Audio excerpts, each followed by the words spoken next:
Stop me if you've heard this one before. A well-off white woman goes on a repetitive and well-rehearsed series of tasks in order to get something out of life she feels she's owed. We follow this right from the off, from the first act, as we see the routine and methodology of how she goes about her task. This is uprooted when she crosses paths with someone, a symbol of this woman's plight, which unravels her carefully orchestrated routine, pushing her in a madcap series of events. Eventually, our heroine appears to be triumphant, even having outsmarted the patriarchal symbols who stand as an adherence to her life, until last minute bump to reality before credits. But enough about Emerald Fennell's award winning Darling Promising Young Women. I have another film to talk to you about. Cinema in general tends to be like 8 steps behind the public discourse, really. And this kind of makes sense. Films take time to make, to produce, time to write, conceptualize, stuff like that. Whereas discourse, especially around social media, tends to be like instantaneous, like things just happen, this, that, and the other. We're moving on to different avenues of the conversation. There are two movies specifically surrounding social issues that came out relatively around the same time, and they were kind of big kind of pushes for their lead actors. These, of course, being the Rape Revenge Done Different social comedy drama, Promising Young Women, and the medical based, hyper real comedy thriller esque thing, I Care a Lot. And I wish to frame both these films both on how they were directly inspired by these issues or tangentially so, and how both of them are written to kind of reflect on the social mores that they are inspired by. For all its faults, Promising Young Women is a strong film that has a lot to say and left an impact and impression on a lot of women and their place in society. I Care a Lot sucks ass. Let's discuss why. So, quick caveat. As you can tell from my beautiful physique, I am male bodied and I have been socialized as a man.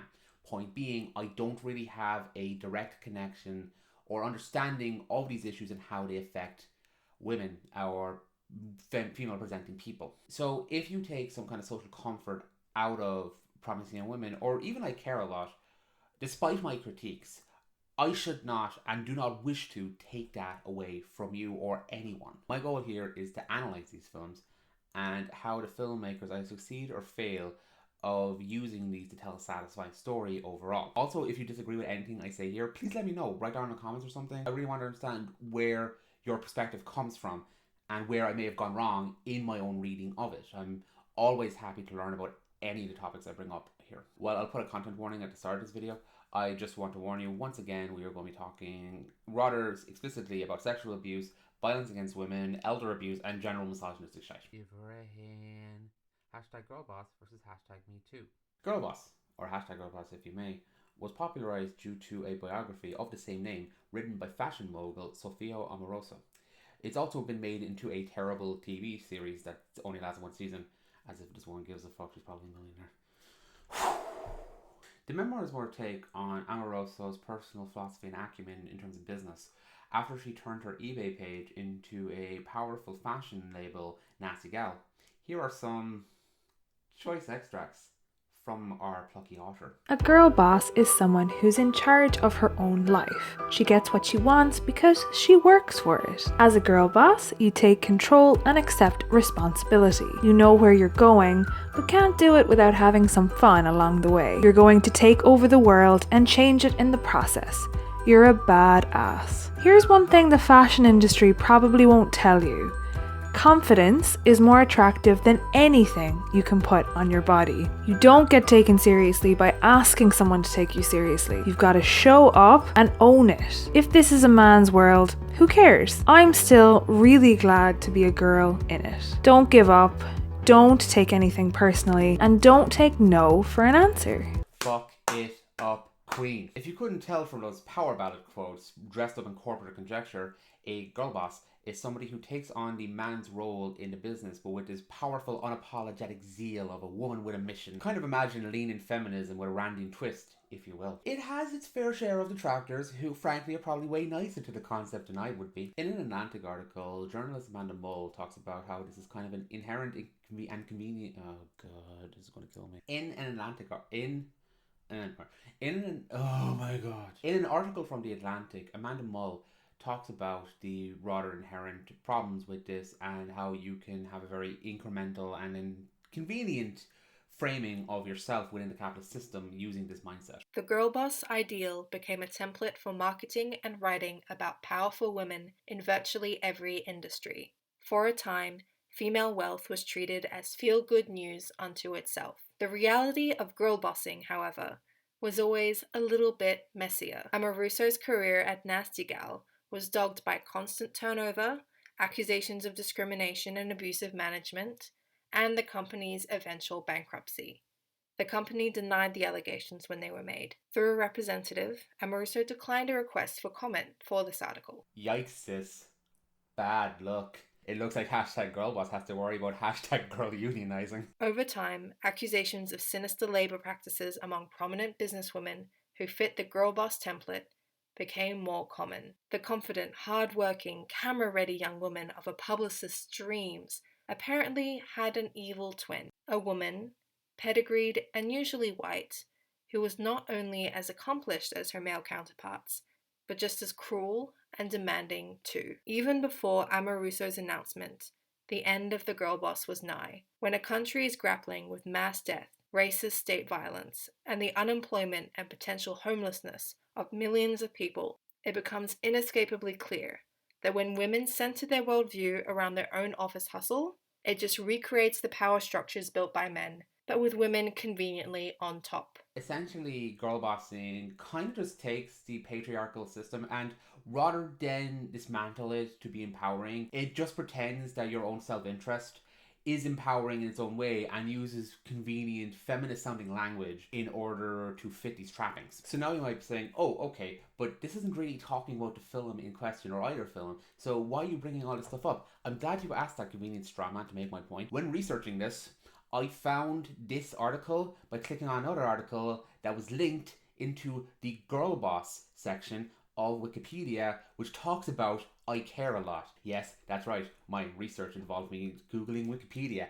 Eat my shit, internet. Eat my shit. There's a lot more politically that I care a lot goes into, but before going into that, let's talk about the MeToo movement. I'm not sure if I really need to explain MeToo, but just in case you need a refresher, also well done for waking up from your coma for the last 10 years. It's essentially a hashtag movement that calls for power and accountability amongst powerful people, mostly men, and the abuse they use to target mostly women. It became way more popular due to the Weinstein effect, where popular people like Bill Cosby and Harvey Weinstein were arrested and facing punishment for their crimes. Unlike the Girlboss mantra, there's some obvious good within MeToo, especially in the way it calls out these patriarchal abuses and calls for more accountability and more punishment in terms of people who more or less get away with sexual crimes and the imbalance of how these are treated. However, it's not without its fair share of criticisms. One of the big ones is, and there's a lot of scholarship around this, the subject of race within the MeToo movement, especially as it started by a woman of colour, and how this was kind of pushed to sidelines once more prominent voices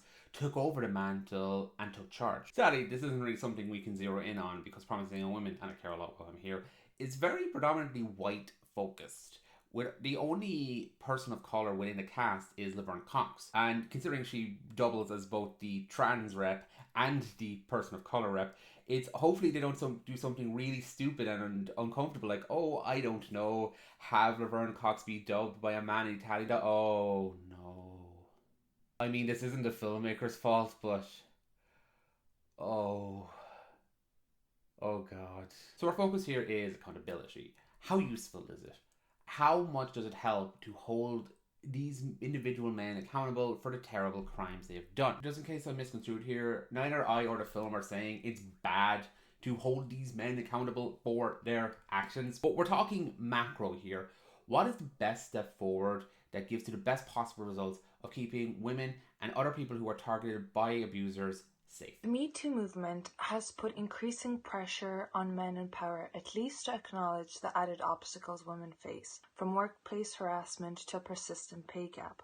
But acknowledgement is not enough, nor is punishing one powerful abuser at a time. We must build a culture and a system in which women, not to mention other marginalized groups, do not face such barriers at all.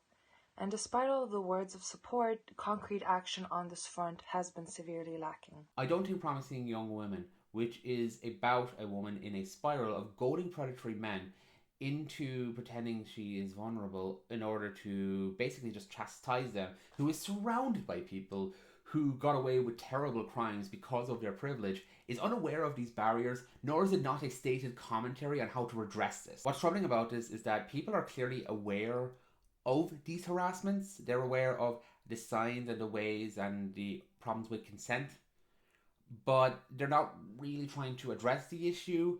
They're training themselves to avoid it. That's what a survey by management professor Leanne Atwater and her research colleagues discovered. In 2018, they conducted 2 surveys with a sample size of 303 men and 152 women to ask them about the fallout of what MeToo had cultivated. While both groups were very able to adequately define what harassment was, hell, men seem to have a way less lenient definition of what it was compared to women, the results of the survey were kind of disappointing. I've linked an article below that goes into the survey because there's a lot of research here and it would take a bit to unpack. But needless to say, it revealed some troubling predictions, which included women not being invited by men to go socializing after work, and men not being willing to work with women on one-to-one basis. It seems from the result of this that women are more afraid and men will just teach themselves to harass in ways that they can avoid accountability, while men are more worried that they would be unjustly accused. Surveying new people in 2019 just reveals that men were more unwilling to hire women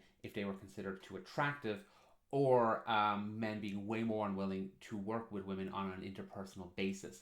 Not exactly what the movement was looking to try to redress. Rachel Stern, a professor at Wright University, said, "I'm not sure we were surprised by the numbers, but we were disappointed. When men say, 'I'm not going to hire you, I'm not going to send you traveling, I'm going to exclude you from outings,' those are steps backwards." Men not learning from their behaviors and instead learning to compartmentalize it and code it in a way that addresses the issue without really resolving it is exactly something promising young women looks into, especially in the way that the legal and the academic system fails to do anything about the Brock Turners of the world. Before I move on, there's another topic that I care a lot looks into, and that's involving the case of elderly people who don't actually have any family or legal arrangements set up to help them, are pushed into this legal system where their rights are given to a guardian who they don't really know, with shockingly little oversight, and it's really easy to get into this but not to get out of it. This rather gross practice, and because it's so easy to do and there's very little overhead in order to examine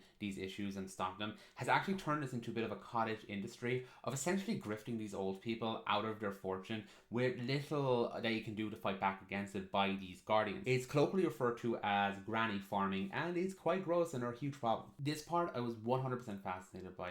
It reminded me of the Soderbergh film Unsane, which was based on a BuzzFeed report about mental health facilities and how they essentially used very little precedent to scam people out of their health insurance to keep them within the facility. Though it should be noted, this was more of a rip from the headlines B movie than it's actually trying to say something about it, whereas I think I Care a Lot is trying to exhibit some statement, but that's down the line. We'll get into that. And yes, speaking of saying something they did, which kind of gets to my point. A lot of these topics and a lot of the ways that these films are trying to look into them, this stuff has been said before a lot and repeated a lot. The Me Too movement has been scrutinized to death, both in good faith ways and definitely in not good faith ways. And the Girlboss is kind of a joke now. I don't know a lot of people who really take it that seriously. Any interest in mentoring a young future CEO? No, I'm a firm believer in pulling up the ladder behind me. And that's not to say these stories can't be told. There is tons of stories that look at topics from social phenomenon of contemporary times told years later, and literature is so built on it. One of the most famous examples is The Crucible by Arthur Miller, which used the Salem witch trials to reflect on the McCarthy era. That was a few years after Joseph McCarthy started the House of Un-America Committee. Here's the thing though, we're in the age of social media where these conversations are happening really, really rapidly, and it is really unfair to expect a movie to be able to follow at the same pace, because it takes a lot longer to make a movie than it does to have a Twitter argument. All of this is to say, if you want to make stories based on these topics, you have to do something really profound and cutting in order to keep it up with the popular zeitgeist. And well, do they? Section F. Framing and Intent. So let's talk about the actual movies in this comparison. Might be handy. So one way to sidestep this behind the presses issue is not to frame these stories as new, but to present them in a way that's challenging or considers an angle that you wouldn't have really thought about before, or just to tell an entertaining story and for it to reach people that normally would be cut off from all this jazz. And I think these stories frame their issues in interesting enough ways. At least from my humble opinion. Promising Young Woman is the story of Cassie, a 30-year-old college dropout, and she dropped out due to having to take care of her friend Nina, who was raped at a frat party by a man named Al, who got away with it completely. Cassie takes care of her until it's implied Nina kills herself.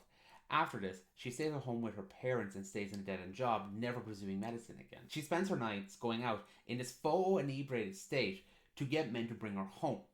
And when they're about to take advantage of her, she wakes up and shows she's completely sober, just to goad them into what they are doing is wrong and then leaving. Presumably her hope is to scare them into, doing the right thing, but it's implied she kind of knows this is exercise in futility and her desperately seeking a way to gain control of her life after the traumatization of what happened to her friend. After going on a date with Ryan, who is played by comedian and babe Bo Burnham,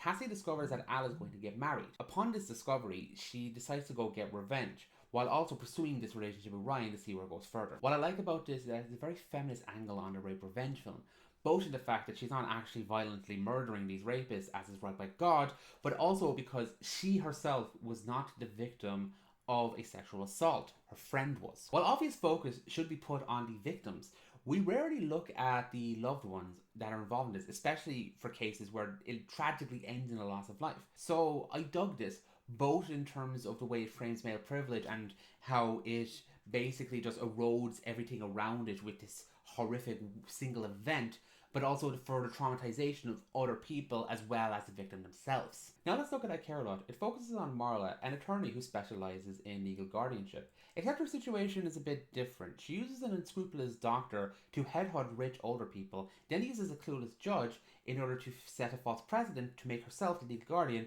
and essentially shrimp them over cash. Her attention is brought to this elderly woman who doesn't appear to have any family and is sitting on a massive nest egg.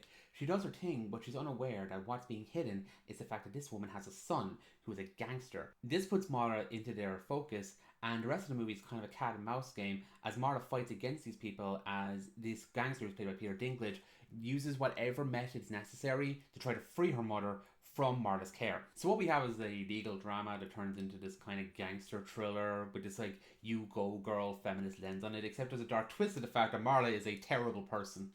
But hey, she fights off sexist men whose mother she's fucking over. That proves she's fighting to fight right. Fight harder, fight better, yeah? We'll get back to Marla. So both these films use commonly known genres or tropes to tell the stories they want to get across. Not exactly unique to these two films, but I want to focus on the stage design and the lighting and how they're used to tell a story. That's right, fools. We're talking about lighting now. Everything is purpose in movies. Everything.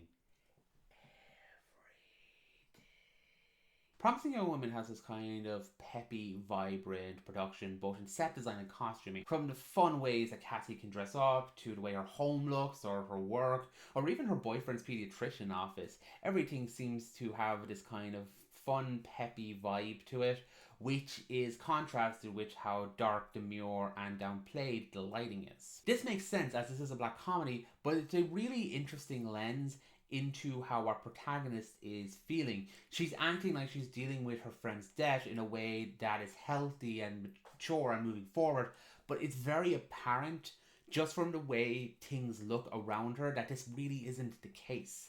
That she's in this kind of dark space she can't really escape from. This is exemplified in the drugstore scene where her and her boyfriend are just dancing around to a Paris Hilton song. Even with the cheerful tone and the candy-coloured look of this place, there's a dark undercurrent of something else going on here. It's good, it's effective storytelling, and I really think it gets across the lead psychology without spelling it out so much. It's interesting that the brightest scene lighting-wise is the ending.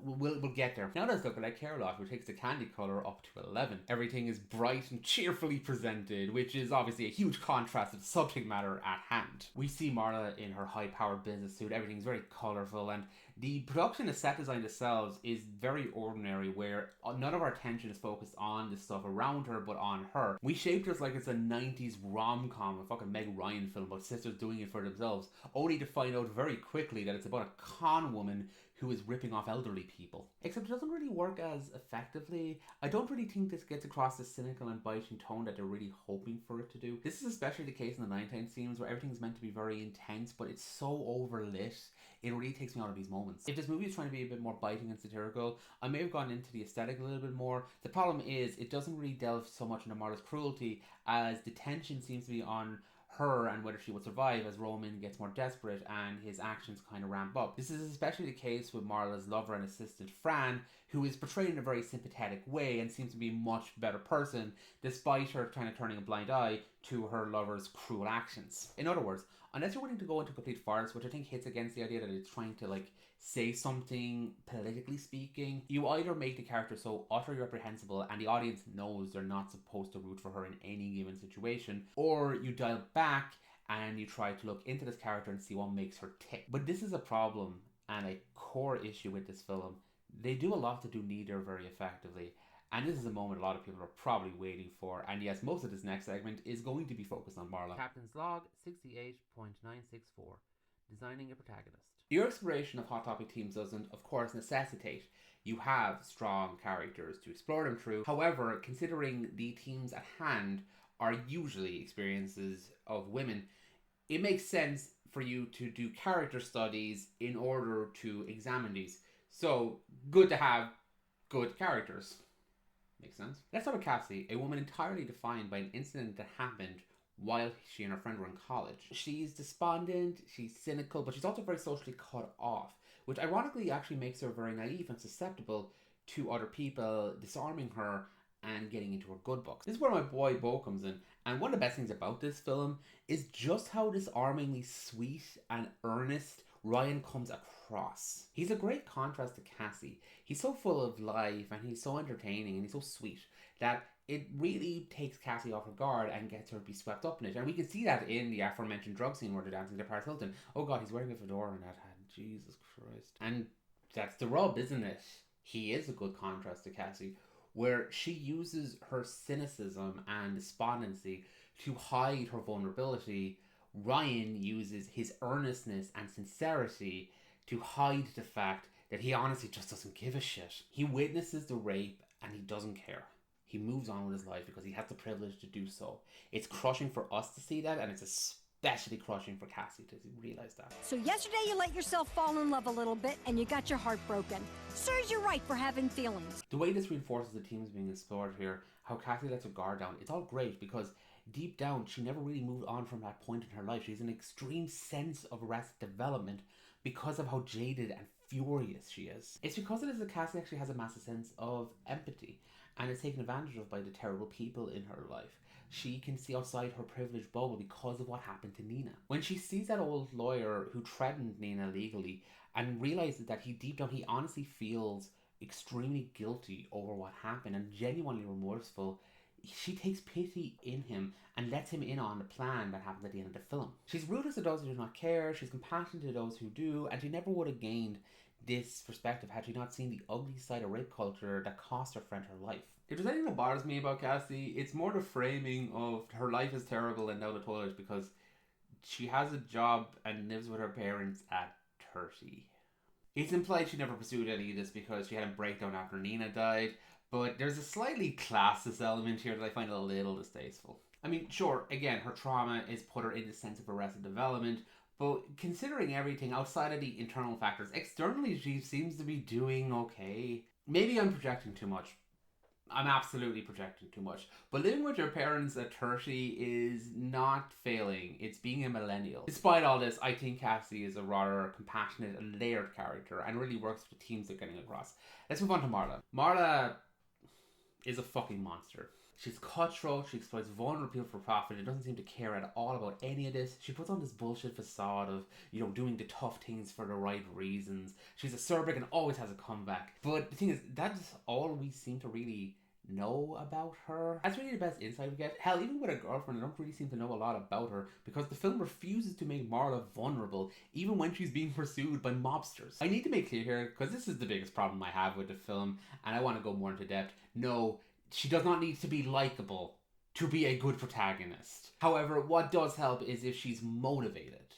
And I feel the movie failed at getting across a character who seems compelled to be in her own story. I want to take a quick look at one of my favourite films, The Clockwork Orange, which stars probably one of the most famous loathsome protagonists to ever exist. Alex is not likable, like, at all. He's not even framed in a way that makes you think he should be likable in any context to the story. At best you could say he's got a vitality and living life at large, but this is before he beats up, rapes and murders people, so he's not likable, but he is absorbing in the way that he's highly motivated. The motivation is that he wants to live life as large as possible and do whatever the hell he wants. That makes the second half of the film after the Ludovico test so compelling as we go forward. And sure, you don't have to have a character to be highly motivated, but it sure the fuck helps. Especially when we're in a situation that's surrounding a character and her reactions to the situation that's happening. Marla is being pursued by gangsters. What does she have to lose? Why does she care when she loses it, and why do I care? But even without that, the way the characters are presented is important visual language. Alex, when he's with his droogs, is framed almost like a fucking horror villain.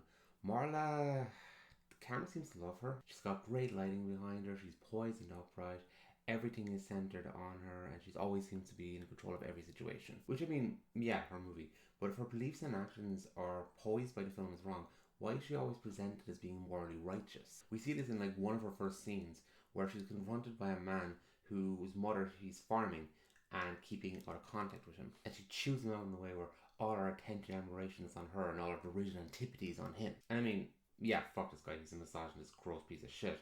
But weird that our sympathies are poised away from the guy whose dying mother he cannot contact and is being grifted by this woman.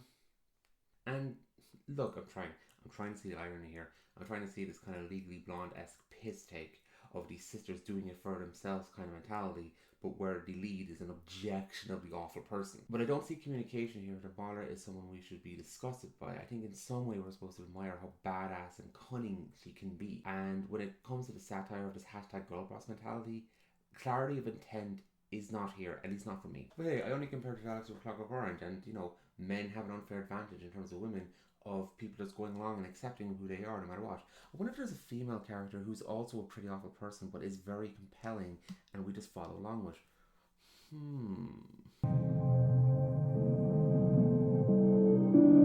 How are you feeling?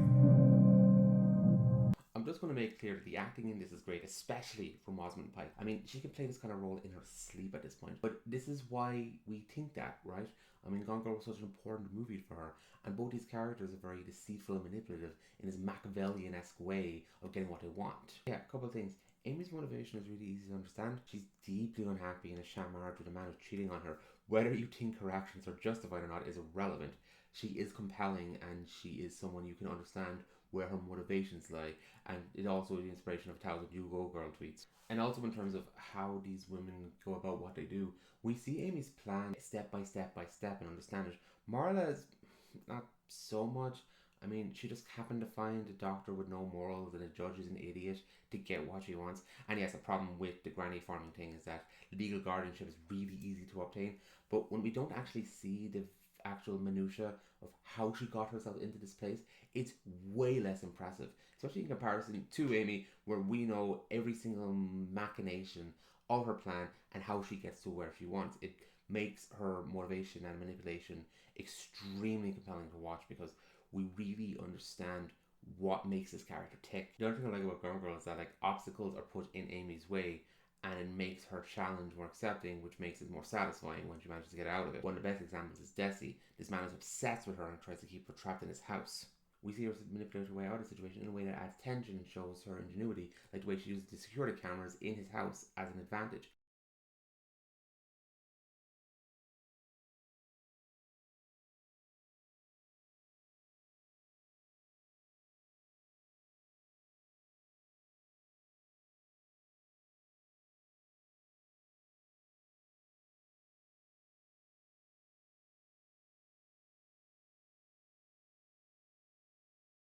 And here's where we get to Roman Lonyov and his mob gang.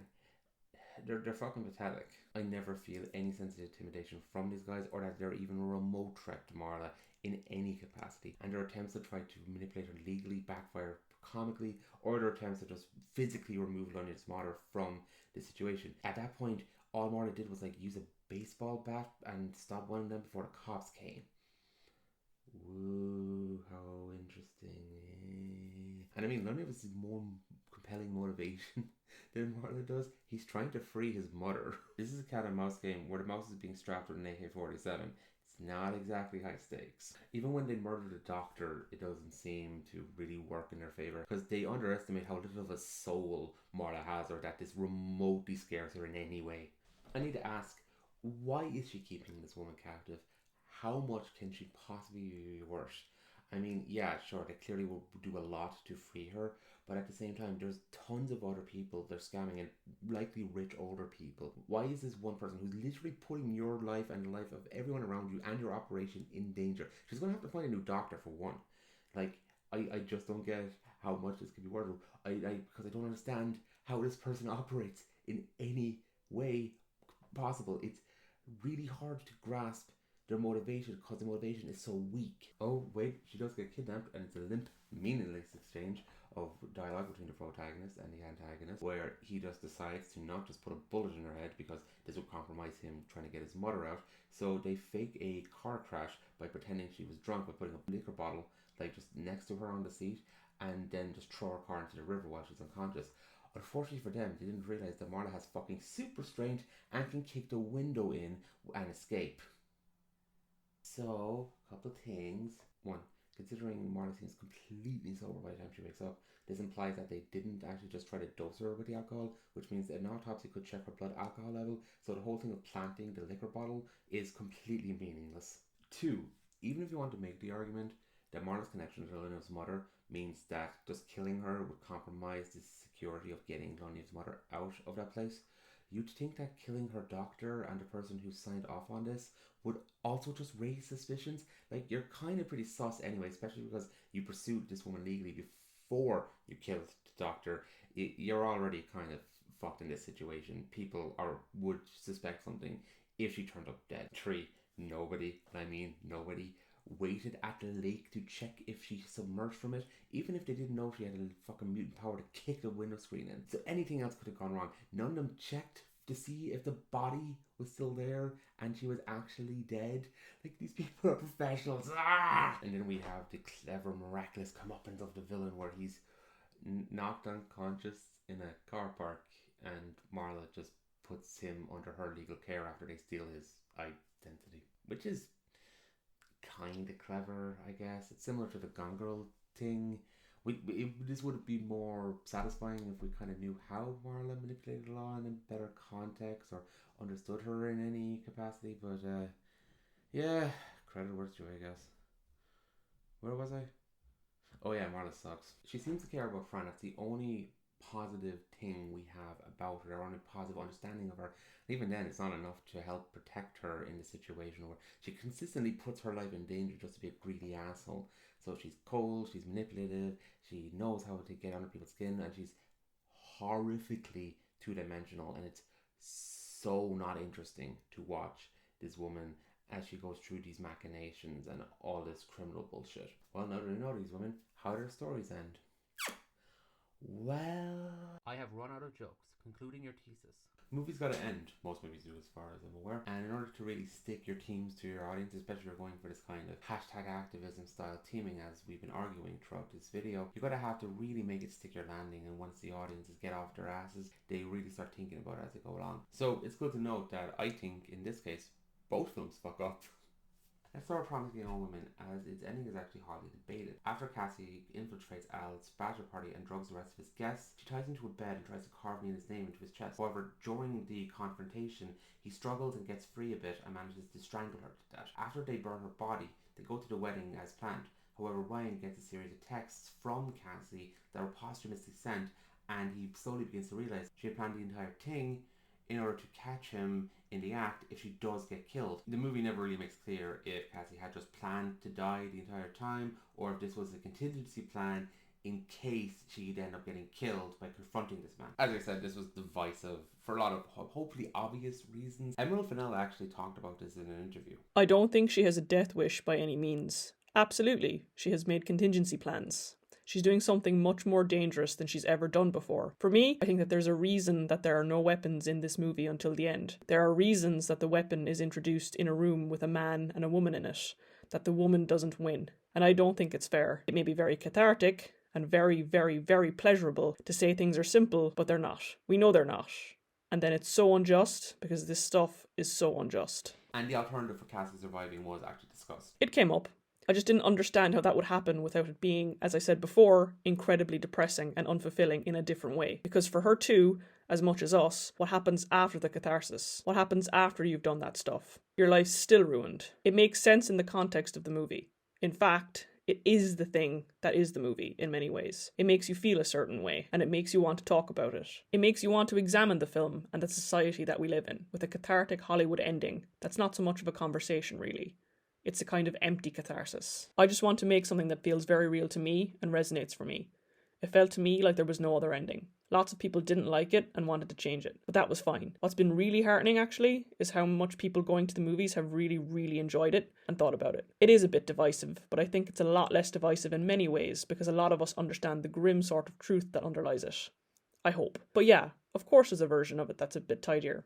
Maybe. But when is life ever tidy when you're dealing with this stuff? So I need to stress, I respect Emma Fidel a lot as an artist, and I like a lot of what she did with this film. And frankly, she's probably talked about Zenny a hell of a lot more than I have. And in terms of trying to start a conversation, I mean, she was right there on the money. I mean, this did get people talking. In terms of it not being cathartic, though,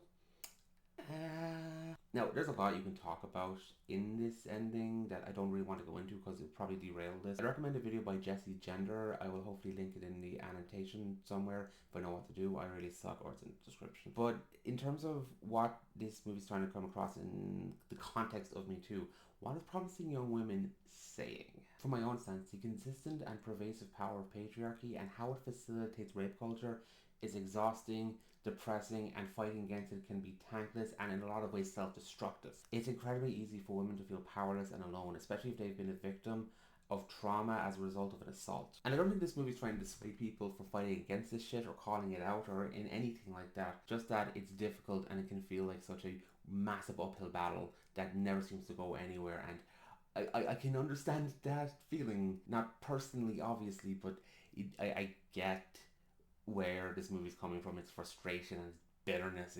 It was very kind of resonant for me. So having Cassie die, as bleak as that is, it does fit that theming very well. It does fit that moral. Her fatal flaw is that she gets so wrapped up in this revenge that she destroyed her life in a sort of way, and it ends up literally because she devalues her own existence. She devalues her own sense of purpose in order to pursue her anger.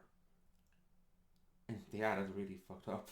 And yeah, maybe this film would leave people feeling rather hopeless if it ended there and not feeling very empowered to really strive against. But I don't think a movie's job is to like completely facilitate civil messaging and getting out this kind of moral of fighting the good fight and stuff like that. It just needs to tell a narrative in a way that's compelling, consistent throughout. Like, you can have stories about compelling fights against activism, and there's plenty out there, but this one's trying to get at a reality that a lot of women face and a lot of women can feel comforted. And then they went for the safe catharsis. I mean, for one thing, the movie ends when they're driving up to the wedding service, which kind of implies that they're going to get caught and sent to jail and stuff, which, I mean, considering everything we've been through and how the law system tends to work in terms of people who commit violence against women, I'm happy this movie isn't getting a sequel. I think the film's message of the suffocating and miserable position that women and other vulnerable people can find themselves in is important and should be more discussed. But I think the fact that the film tries to have its cake and eat it too by giving the satisfying for hell yeah message at the end, it kind of dilutes that somewhat and steers the conversation away from the important idea of like, how do we stop these men from literally getting away with murder? At least that's from what I can see. Please let me know if I've completely gotten this wrong. I would really like to know other people's perspectives on this ending. This is just where I came away from it. Okay, let's talk about I Care a Lot's ending. So I may have given the impression that there's no motivation for Marla when I talked about motivation, but we kind of get something in her conversation with Roman after she gets kidnapped. I want to be rich, Mr. Lunyov. I want to be very fucking rich.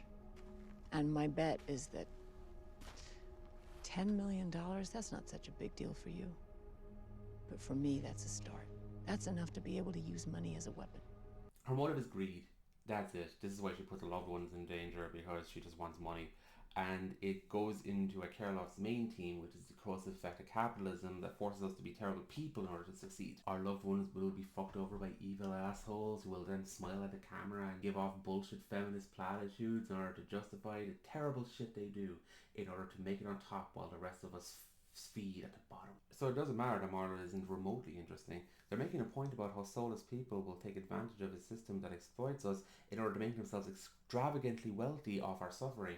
It's Wolf of Wall Street, but for her. And we see a culmination of that where Lunyov agrees to go into business with Marla and fund her grift, but this time make it corporatized and expanding throughout America, which is terrifying within its own right. Holy shit. So if that's the takeaway, that unfettered capitalism allows monstrous people to get rich off other people's suffering, isn't a message kind of compromised by having the guy from the beginning, the misogynist dude, come over and just shoot Marla and kill her? A little, right? And to note, as much as I wanted Marla to die, having her get killed in this way kind of implies that there's some karmic justice for these evil people who take advantage of others and get rich off it, which isn't exactly the real world, is it? Yeah. So both films have this in common. They tend to bungle their messages right at the end, which is a shame because I think both have really good messaging, even if I think Promising Young Women handles it better overall than I care a lot, but that's beside the point. Concluding my thesis. So why did I do this? Why did I decide to pit both these films against each other? That wasn't my original intent. I was more just going to talk about I care a lot and my problems with it, but Promising Young Women added a good contrast that I felt like comparing and contrasting both of them kind of exposed the weaknesses in the former film. I guess my stance now is that if you're going to make films about these major themes and the fact they constantly evolve in the cultural context and the cultural conversation, you should do something emotionally resonant in a way that kind of reflects the filmmaker and how they feel and the story they're trying to get across.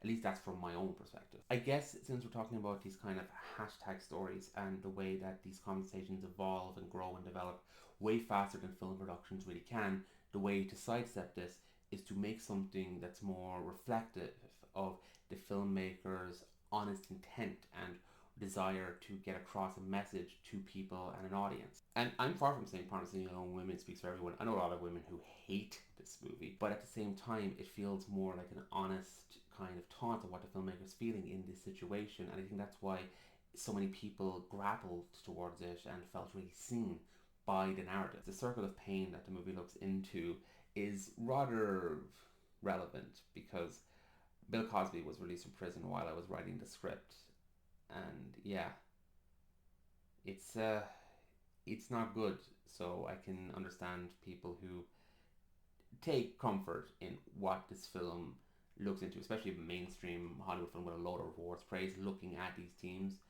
It's rather satisfying in a way, even if the movie itself does not have a lot of positive things to say about the world. Sometimes it's good to wallow in the dirt. I care a lot, however. It seems to be focusing on a point that's largely a joke right now. And even if we ignore the Girlboss stuff, I don't think it does a good job of the Grammy farming stuff, because it feels like it's just there as a hanging lampshade to put the story on rather than something they want to explore in its own capacity, because a lot of the avenues about it just seems to get brushed over just to tell this weird comedy thriller. And sure, people are throwing a satire, that's what the cast and crew are saying, but satire doesn't really explain poor character motivation, really weird plot that everything just hangs on, weak characters, like none of this stuff, like any tension, you know, comedic or dramatic. It's just a poor attempt at social commentary that bungles every mark it hits and has a cast that's way too talented for this bullshit. So I guess what I'm trying to say is, if you want to make a film that is about these kind of subjects, make it with kind of emotional honesty and a clear-headedness in the direction you want to take it in. You also need to be aware these conversations move on really quickly while you're making this. So there needs to be something a bit more to it, that what you're bringing towards, rather than just kind of a cynical, kind of detached reflection of what's going on. Otherwise, you're better off just leaving it in the drafts. Thank you so much for watching. This is one of the first times I've done something like this. I don't tend to do video essays. More reviews, and I do lists and stuff like that, and I do analysis stuff, but this is a proper like structured essay and stuff with parts and articles I've quoted and cited and stuff like that. I even got people to read, and thank you so much for everyone who decided to read this stuff that I wanted them to. That was really cool, and I have their names here, and you can check out their Twitters if you want in the description. Also check out RenTheBarbarian. They have a really cool YouTube channel that talks about Star Trek and stuff and other kind of pop culture media stuff. I will link their YouTube in the description. This is unscripted, you can tell, so it's a little over the place, and I'm umming and ahhing a lot more. There we go again. So like, this stuff is a little more relevant. The Girlboss stuff is a little more relevant than I was implying throughout the video, because I've seen people bring it up to stuff like the Cruella film and the Cinderella one, which I haven't actually seen yet. But the fact that these topics are being, brought up even derisively in terms of like modern pop culture directed at children makes the topic a bit more relevant. So if there's anything you disagreed with me on my assessment of this, I know people who do really like I Care a lot. I wish I had the same experience watching it. But this came out of a discussion with a friend of mine, how we both kind of agreed that this film was kind of off, and I just kind of rolled with that and wrote my own thing. Hopefully it comes off in a way that's coherent. I was going to do this whole postscript of like explaining the whole thing about why I talked about topical stuff and why I think this stuff needs to be assessed outside of just, hitting topical buttons and making a broader narrative out of it. But I kind of just covered that at the end of this anyway, so it doesn't really seem like there's much of a point. Yeah, so like, share, and subscribe. Is that what people do? I guess. And yeah, I have a blog if you want to follow that. I haven't posted much this year, but there's a lot of content there if you want to check out. And like, there's a lot of stuff that's similar to this style. It's just I haven't done it to video before, to be honest. So yeah, thank you. I appreciate you reaching this far.